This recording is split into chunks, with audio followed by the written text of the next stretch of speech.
উস্তাদ আপনি তো বড় একটা দান মেরেছি। ভালো একটা কাম করছো। উস্তাদ আমি তো চোখে দেখতে পারতাছি না। উস্তাদ আমি তো চোখে দেখতে পারতাছি না। ফোন নিয়ে আইছো? উস্তাদ রাস্তার পথে একজন নামাজ পড়তেছে, তারপর নিয়ে আইছি উস্তাদ। চল তো গিয়ে একবার দেখে আসি। চলেন।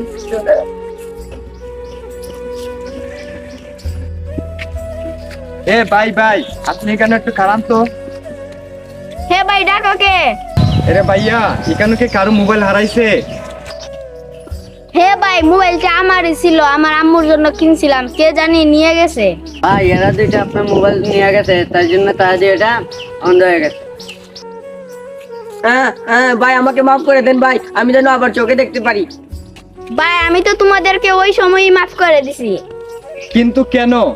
কারণ ভাই আমাদের মহানবী হযরত মুহাম্মদ সাল্লাল্লাহু আলাইহি সাল্লাম বলেছেন, যতক্ষণ পর্যন্ত তার উম্মতগুলো জান্নাতে না প্রবেশ করবে ততক্ষণ পর্যন্ত মহানবী সাল্লাল্লাহু আলাইহি সাল্লাম জান্নাতে প্রবেশ করবেন না। তাই আমি ওদেরকে মাফ করে দিয়েছি, যাতে আমাদের সাথে সাথে মহানবী সাল্লাল্লাহু আলাইহি সাল্লাম জান্নাতে প্রবেশ করতে পারেন। উস্তাদ আমি তো চোখে দেখতে পাচ্ছি। হ্যাঁ উস্তাদ আমিও তো চোখে দেখতে পাচ্ছি। ভিডিওটা ভালো লাগলে লাইক কমেন্ট শেয়ার করবেন।